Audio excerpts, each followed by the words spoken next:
আমার নবীর আদর্শ এত সুন্দর। ও যুবক, খাব্বাব রাদিয়াল্লাহু তাআলা নবীর একজন সাহাবা। তখনও খাব্বাব মুসলমান হয় নাই। খাব্বাব কামারশালায় কাজ করে হাপড় দেয়, বারবার হাপড় দেয়। জ্বলন্ত কয়লার মধ্যে লোহা ঢুকায় ছুরি বানায়, ডিজাইন করে তরবারি বানায়, যুদ্ধের বর্ম বানায়, জেরা বানায়, বল্লম বানায় খাব্বাব। কারণ খাব্বাবের মতো এত সুন্দর ডিজাইন কেউ করতে পারতো না। খাব্বাব যখন ডিজাইন করার মধ্যে সর্বোচ্চ লেভেলে চলে গেল, খাব্বাবকে আম্মার নামে এক গোলাম খাব্বাবরে নিয়ে গেল। আম্মার এই খাব্বাবের কারুকার্য দেখিয়া খুব পছন্দ হয়ে গেল। তার কোম্পানিতে চাকরি দিল। আমার লোহার তুমি কামারগিরি করবা, আমার লোহার দিয়া তুমি তরবারি বানাবা, অর্ডার নিবা। কারণ তোমার চেয়ে এত সুন্দর তরবারি কেউ বানাতে পারে না। ভালো করে খেয়াল করবে। কামারশালায় খাব্বাব কাজ করে। হঠাৎ তাকা দেখে তার সামনে দিয়ে এক কাফেলা যায়। ওই কাফেলার সামনের যে ব্যক্তি, তার দিকে খাব্বাবের নজর পড়ে গেছে। খাব্বাব এবার চিন্তা করলো, এই লোকটার চেহারা এত মায়া, এমন নুরানি মায়াবী চেহারা আমি কোনোদিন দেখি না, আজকে একটু দেখবো। খাব্বাব তার কাজ ফালাইয়া সামনে আগায়। সামনে যাওয়ার পর চেহারার দিকে তাকে মায়ায় পড়ে গেছে। আর ডেকে বলে, ভাই আগন্তুক, তুমি কোথায় যাও? আমি শুনেছি মক্কায় একজন ব্যক্তি আসছে, নাম তার মুহাম্মদ। তিনি নাকি কোরআনের দাওয়াত দিতেছে। তোমার চেহারা এত নূর, এত আলো, আমার মনে হয় আমি অনেকের কাছে শুনেছি মুহাম্মদ জাদুকর, আর বেশিরভাগ লোক বলেছে না, তিনি সত্যবাদী। কারণ তার চেহারার মধ্যে তাকাইলি মনে হয় এই লোক বাটপার হতে পারে না, 2 নাম্বার হতে পারে না। আমি আপনার চেহারার দিকে তাকাইয়া আমার কেমন জানি মনে হয় আপনি একটা ভালো মানুষ। কেন আমি আপনার চেহারার মায়ায় পড়ে আসলাম জানি না। আপনি যদি একটু পরিচয় দেন, আমাকে যদি একটু নবীর কাছে নিয়ে যান, আমি কিছু কথা বলবো। আমাকে একটু মুহাম্মাদের কাছে নিয়ে যান। তিনি নাকি নতুন কোরআন নিয়ে আসছে, নতুন ধর্ম নিয়ে আসছে, আমাকে একটু নিয়ে যান। আগন্তুক দাঁড়ায় দাঁড়ায় মুস্কি হাসতেছে। খাব্বাব বলে, আপনি কেন হাসতেছেন? আগন্তুক বলে, তুমি যার কাছে যাইতে চাইতেছো সেই ব্যক্তি আমি মুহাম্মদ। আমার নবীর চেহারার দিকে তাকায় খাব্বাব হাঁটু গেড়ে বসে চোখের পানি ছেড়ে দিল। চোখের পানি ছেড়ে কান্না করার কয়, পয়গম্বর,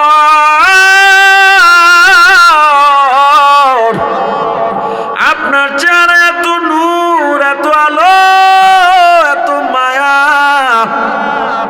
আমার মনটা বলে আপনি কখনো মিথ্যাবাদী হতে পারেন না। আপনি আমার এই হাতটা মিলায়া কালেমা পড়ে মুসলমান বানায় দেন। লাকাদ কানা লাকুম ফি রাসূলিল্লাহি উসওয়াতুন হাসানা। হে নবী, গোটা দুনিয়ার মানুষের মধ্যে যত আদর্শ আছে কেন, লেনিনের আদর্শ, কার্ল মার্কসের আদর্শ হোক না কেন, এই পৃথিবীর যত আদর্শ এই পৃথিবীতে তৈরি হয়েছে, যত সংবিধান তৈরি হয়েছে, নবীর আদর্শের মতো এত সুন্দর আদর্শ কোনো মনীষীর জীবনে পাওয়া যায় নাই।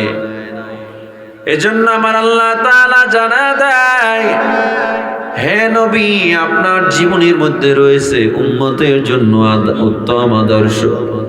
কেউ যদি আমার নবীর আদর্শ মেনে নেয়, ওই বান্দা দুনিয়ায় সফল, আখিরাতেও সফল। আজ আমার যুবক, আমার মুরব্বী বাবারা, বড় কষ্টের সাথে, বড় আফসোসের সাথে বলতে হয়, আজ আমার যুবক আমার নবীর আদর্শ ভালো লাগে না, আমার আল্লাহর কোরআন ভালো লাগে না, তারা পশ্চিমা সভ্যত ওয়েস্টার্ন কালচার নিয়ে ব্যস্ত হয়ে আছে। ঠিক কিনা জোরে বলেন? নবীর সুন্নতি পোশাক ভালো লাগে না, নবীর সুন্নতি দাড়ি ভালো লাগে না, টুপি ভালো লাগে না, নবীর সুন্নতি লেবাস ভালো লাগে না। যুবকের আইডল আমার নবী না, যুবকের আইডল এখন তার প্রিয় খেলোয়াড়, ফুটবলার, ক্রিকেটার হয়ে গেছে। ঠিক আপনার আস্তে কইলেও ঠিক, জোরে কইলেও ঠিক, জোরে কন্যা ঠিক না বেটে? আপনাদের রাজনগরে নাই এমন যুবক? আমার নবীর আদর্শ এত সুন্দর, এত সুন্দর। আল্লাহ তাআলা বলে, হে নবী, আপনার জীবনের মধ্যে মানুষের জন্য রয়েছে উত্তম আদর্শ।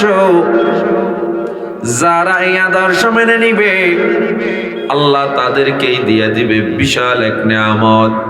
কেমন নেয়ামত? শুধু জান্নাত কয় না, না, এই বান্দা দুনিয়ায় পরিবার চালাবে, সেখানেও সফলতা পাবে। এই বান্দা দুনিয়ায় সব সমাজ চালাবে, সেখানেও সফলতা পাবে।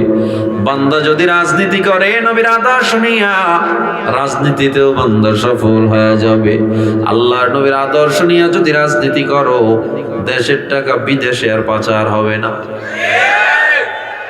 আমার নবীর আদর্শ নিয়ে যদি রাজনীতি করো, আমার গরিবের সম্পদ হক আর মেরে খাওয়ার মতো নেতা বাংলায় পাওয়া যাবে না।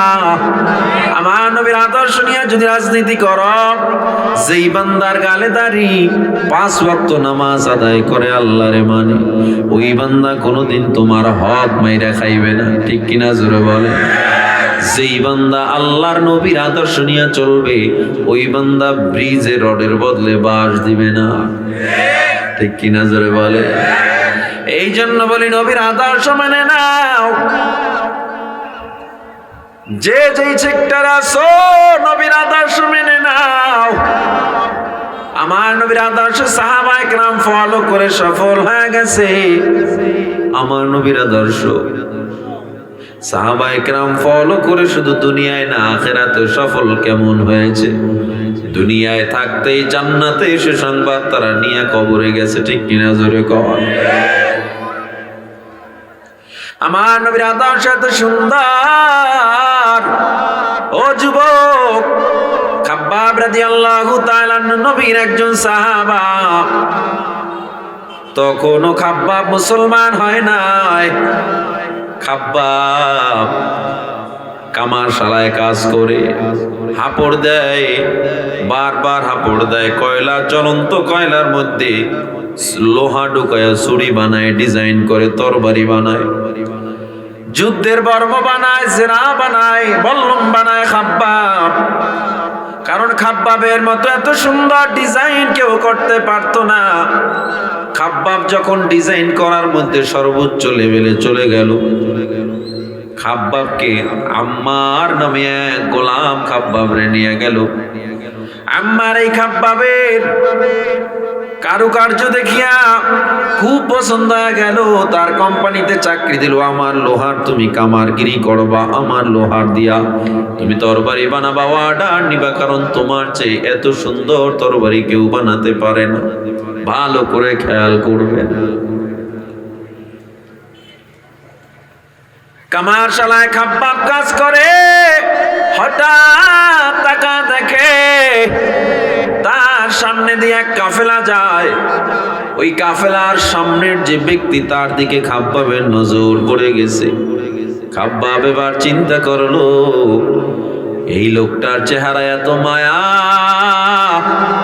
এমন নুরানি মায়াবী চেহারা আমি কোনোদিন দেখি না, আজকে একটু দেখবো। খাব্বাব তার কাজ ফালাইয়া সামনে আগায়। সামনে যাওয়ার পর চেহারার দিকে তাকে মায়ায় পড়ে গেছে, আর ডেকে বলে, ভাই আগন্তুক, তুমি কোথায় যাও? আমি শুনেছি মক্কায় একজন ব্যক্তি আসছে, নাম তার মুহাম্মদ, তিনি নাকি কোরআনের দাওয়াত দিতেছে। তোমার চেহারা এত নূর, এত আলো, আমার মনে হয় আমি অনেকের কাছে শুনেছি মুহাম্মদ জাদুকর, আর বেশিরভাগ লোক বলেছে না তিনি সত্যবাদী, কারণ তার চেহারার মধ্যে তাকাইলি মনে হয় এই লোক বাটপার হতে পারে না, 2 নাম্বার হতে পারে না। আমি আপনার চেহারার দিকে তাকাইয়া আমার কেমন জানি মনে হয় আপনি একটা ভালো মানুষ।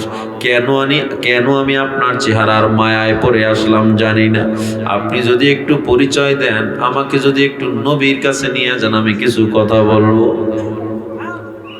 আমাকে একটু মুহাম্মাদের কাছে নিয়ে যান, তিনি নাকি নতুন কোরআন নিয়ে আসছে, নতুন ধর্ম নিয়ে আসছে, আমাকে একটু নিয়ে যান। আগন্তুক দাঁড়ায় দাঁড়ায় মুস্কি হাসতেছে। খাব্বাব বলে আপনি কেন হাসতেছেন?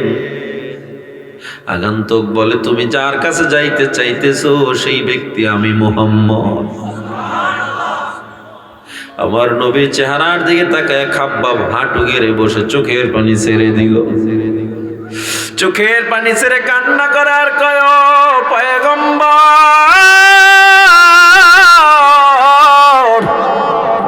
আপনার চেহারা এত নূর, এত আলো, এত মায়া,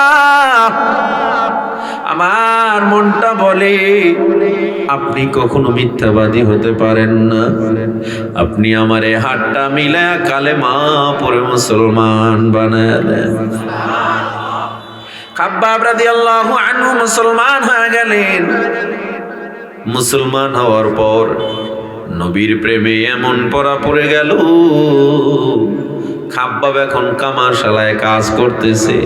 ওই লোহার ওই যে পাম্প দেয় হাপড়ে বারবার টান দেয়, শুধু জিকির করে আল্লাহ আল্লাহ আল্লাহ আল্লাহ আল্লাহ আল্লাহ আল্লাহ আল্লাহ আল্লাহ আল্লাহ, বারবার জিকির করে আর হাপড়ে টান দেয়। ক্রেতারা এসে বলে আমার তরবারি দাও। খাব্বাব বলে তুমি কি তারে দেখছো? আল্লাহু আকবার বলেন। খাব্বাবের মাথায় শুধু নবীর চেহারা ঘুরতেছে। আমার তরবারি দাও, আমার লোহার, আমার অর্ডার কৃত মাল দাও। খাব্বাব উত্তর দেয় তুমি কি তারে দেখছো নাকি? কি তার চেহারায় মায়া। খাব্বাব কালেমার মায়া যখন অন্তরে ঢুকাইছে, দুনিয়ার কোনো কিছু এখন আর ভালো লাগে না। আম্মারের কাছে বিচার চলে গেল, ও আম্মার, তোমার গোলাম খাব্বাব, তোমার কর্মচারী খাব্বাব কেমন যেন পাগল হয়ে গেছে। সে যেন কার কথা বলতেছে, আমাদের মালামাল দেয় না, আম্মার দৌড়ে আসছে আমার ব্যবসা শেষ করতেছে। খাব্বাব আইসা বলে, খাব্বাব শেষ করতেছে, আম্মার এসে বলে ও খাব্বাব আমারে তুমি বলো তোমার কি সমস্যা? খাব্বাব মাথাটা উঠাইছে, উঠায় কয় তুমি তারে দেখছো নাকি? আম্মার কয় কারে দেখবো? কয় মুহাম্মদকে কি তুমি দেখো না?